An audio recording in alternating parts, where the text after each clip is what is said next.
Bismillah ar-Rahman ar-Rahim. Nahmadu wa nasalli ala Rasul Kareem. Assalamu alaikum wa rahmatullahi wa barakatuh. Welcome back after a very, very long break from Juma.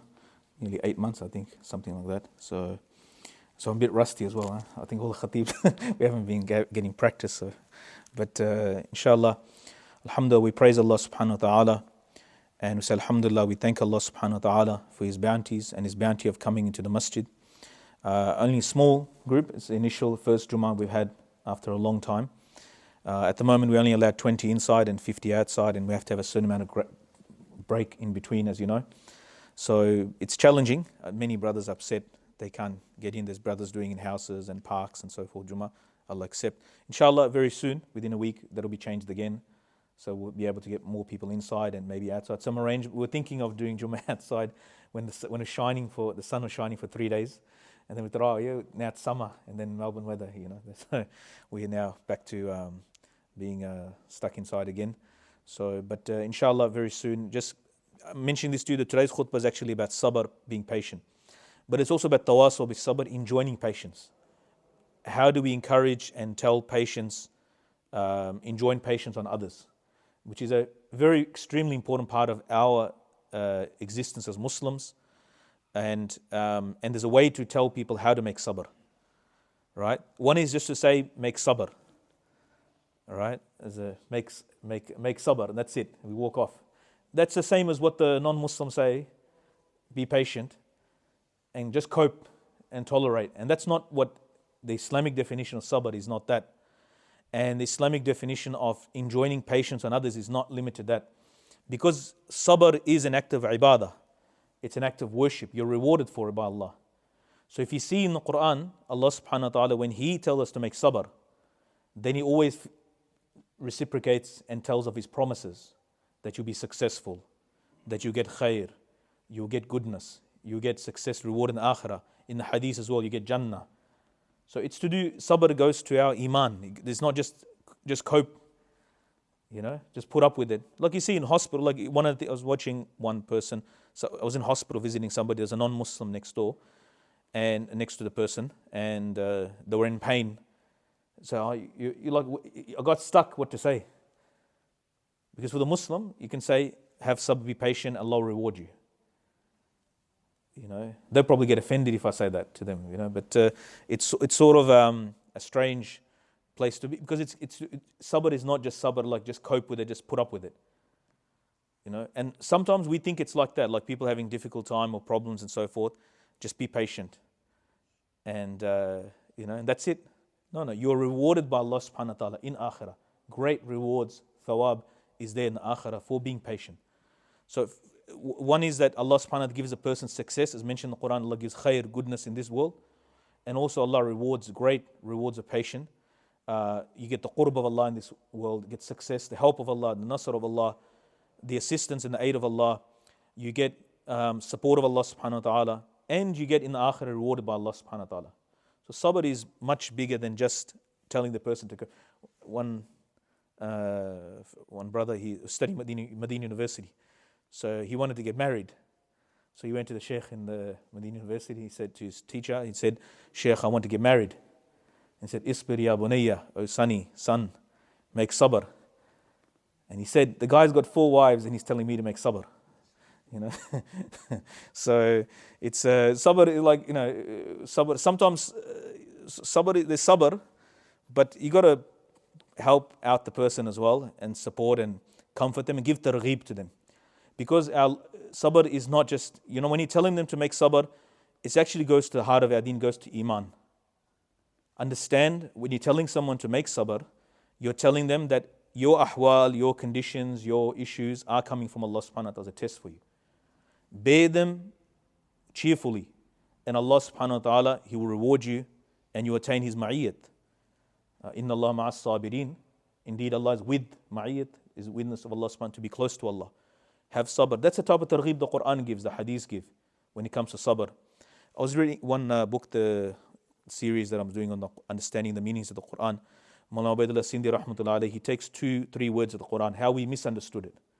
Like tawakkul, sabr, 2 3 words he took, and he defines it in the way that it's supposed to be understood in the Quran and Hadith as examples. Because he said, we're not understanding the Quran because our definitions are all, we've actually messed up our definitions. We've filled it up with other things. Because if you're not getting the definitions from the Quran and the Sunnah directly itself, or the way Rasulullah SAW taught the Sahaba and how they understood it, then we're putting our own definitions in. Then we read the ayat, then we understand something totally different. Their idea of tawakkul was not, many people have the idea of tawakkul is not to do anything. It's actually not to do anything. And wait for Allah subhanahu wa ta'ala to send His help, It's like, there's a misunderstanding that we just sit and hope for the best, and not do anything. And the other word that it's a misunderstanding, right? It's actually, tawakkul is you're supposed to do the work and then ask Allah subhanahu wa ta'ala to help you support in that work. Or expect the outcome, the results are not in your hand. Expect the outcomes and results from Allah subhanahu wa ta'ala. But you're supposed to never stop the work of the conditions, because the conditions, the current condition and future conditions, they're all from Allah subhanahu wa ta'ala. Secondly, he mentioned about sabr. People think sabr is just to sit there and just tolerate and take to take it. He said sabr is that, because as Muslims we're supposed to be engaged in the work of deen, right? There's no Sahabi you see that is watching other Muslims, the Sahaba doing. Sahaba, whether it be farmer or a businessman, Sahaba are amazing people, radiallahu anhum.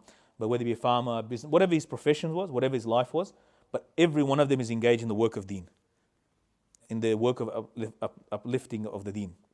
So the people, that's supposed to be the norm for every Muslim. We're supposed to be doing something, contributing something. People are doing da'wah works, ta'aleem works, educational works, social welfare, so many works to do in deen.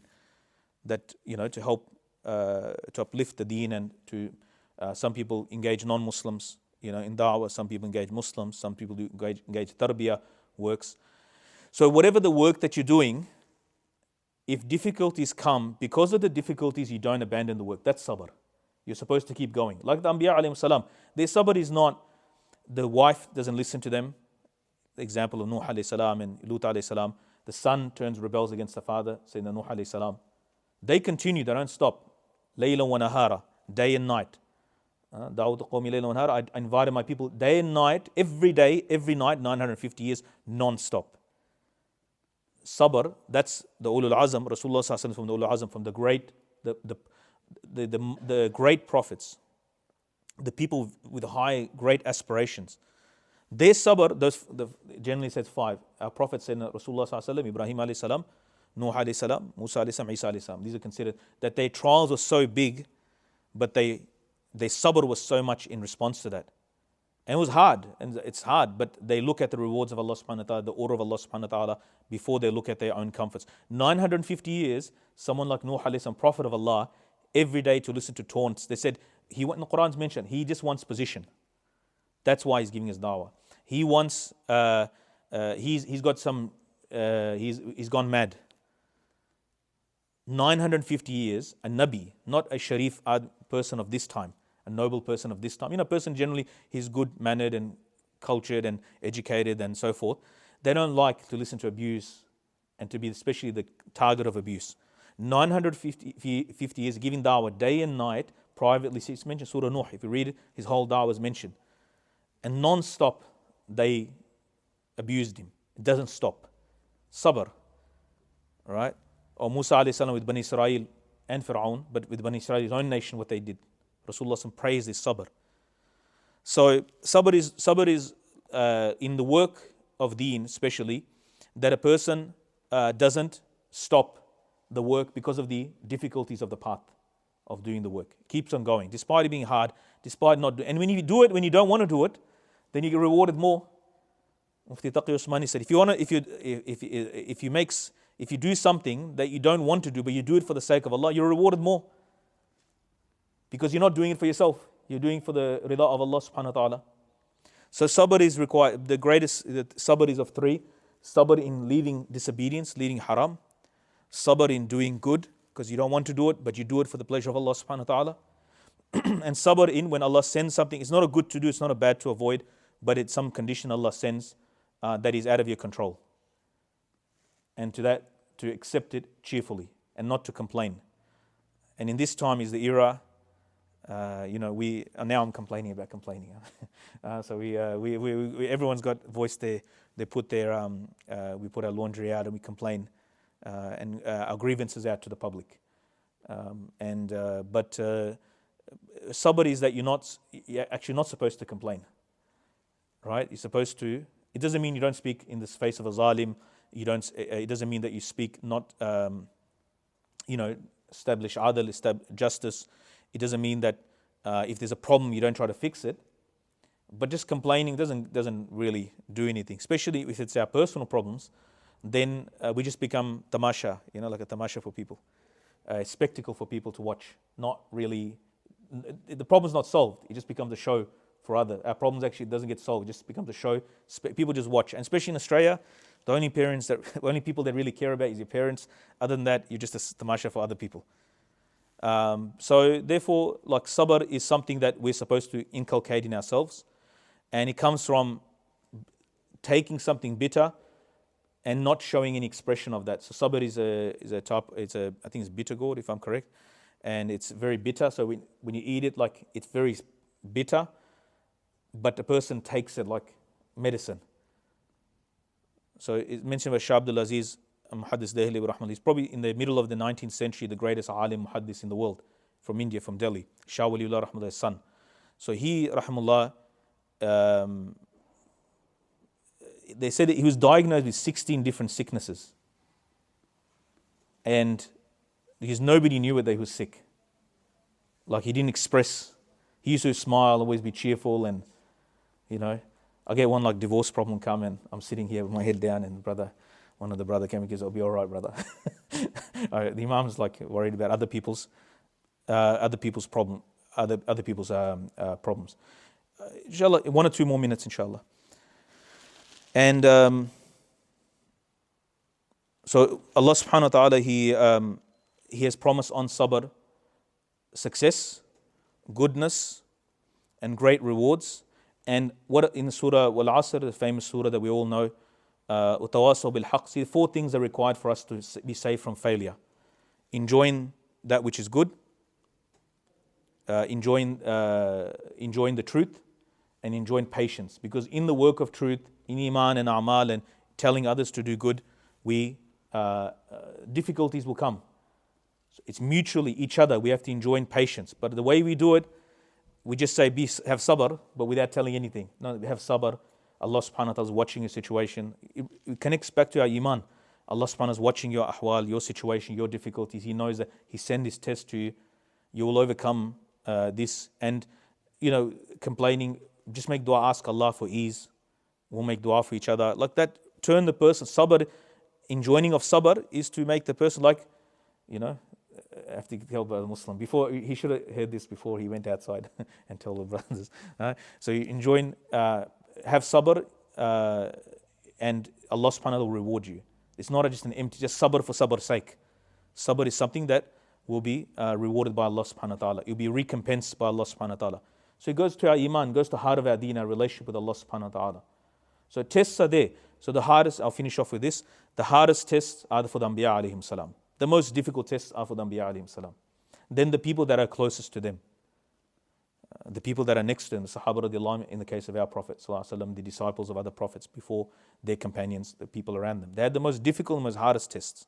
And then according to your level in nearness to Allah, the more harder the test is.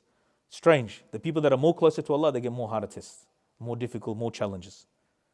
Because sabr is something, one alim said beautifully, that if you want to increase the value of gold, like if you pull out the raw gold out of the ground, you mine it out of the ground, then it doesn't look like, if you want to purify, you have to put it into a furnace.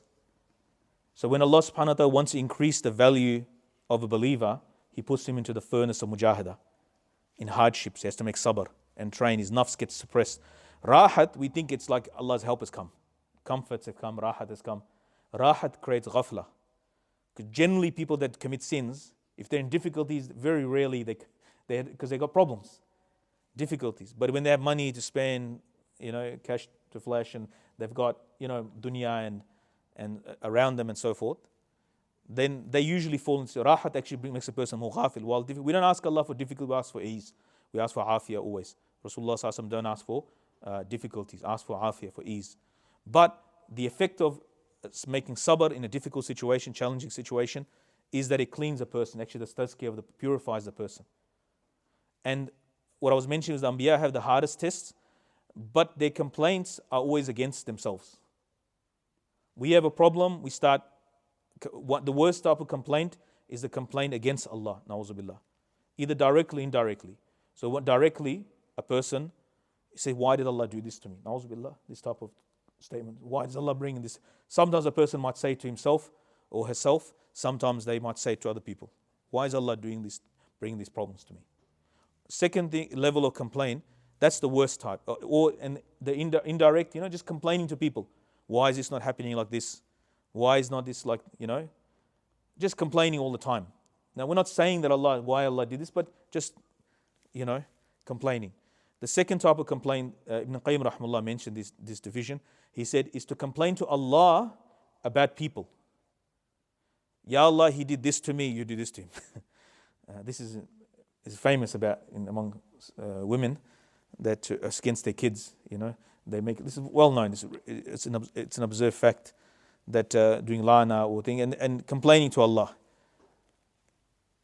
And in the subcontinent, emotional blackmail is like they'll talk to Allah, but they're talking to their kids to make it feel. But Ya Allah, I've raised him. Then he doesn't listen to me. So it's not really complaining to Allah. It's like emotionally blackmail the kids. I'm not sure in other cultures, but in the subcontinent, this is very normal. And the last one, the highest level of complaint, is the complaint of the Anbiya. They complain to Allah about themselves, like Rasulullah sallallahu alaihi wasallam did in Ta'if. He didn't complain against the people. He complained to Allah and said, I don't have importance. They stoned him. He gave da'wah with the best akhlaq. Innaka ala khuluqun azim. That you're in the best character, the best akhlaq, the best da'wah anybody is given is our Prophet sallallahu alaihi wasallam. And he sallallahu alaihi wasallam was stoned and insulted and so forth. But when he went into Addas's garden and he made the dua, and Jibreel salam came and so forth, and the dua that he made, the words are recorded in the books, that the complaint in it is not against them, it's against himself. That's a very high level of complaint, is that you ignore all of that and you blame me. So I don't have importance in the eyes of the people. That's why my words don't have any effect. Sallallahu alayhi wasallam. Or like Sayyidina Yunus alayhi salam when he's in the belly of the whale, the fish, La ilaha illa anta, subhanaka, inni kuntu min az-zalimin. Allah, you're perfect. La ilaha illa ant. There's no one worthy of worship except for you. Subhanaka, glory to you, you're free from all faults. Paki was that, because you're free from all flaws and faults. And inni kuntu min az-zalimin. I'm from the wrongdoers. He didn't complain what just happened. He blamed himself. So those two things when they come in a person, I'm going off the topic, but those two things that when they come off in a person, that praising Allah subhanahu wa ta'ala and admitting your own weaknesses, Allah's rahmah turns towards a person. So trials are not sent to destroy a person. Trials are sent to test us and to help us and develop us. So sabr is something we have to do ourselves, but we have to understand sabr is not just to take it. Sabr is to reflect on all the ayat and all the promises of Allah. And when we tell people to make sabr, ya bunay, isbir ya bunay, our dear son, make sabr, and with no solution. No, give with iman. Give targheeb of sabr when somebody is going through difficulty with iman. Remind them of Allah and akhirah. That is real tawassul bis sabr. May Allah subhanahu wa ta'ala give us tawfiq and practice tawfiq to see, it's been that long, to practice what we say in here, inshallah. Ameen. Yeah, jazakallah khair.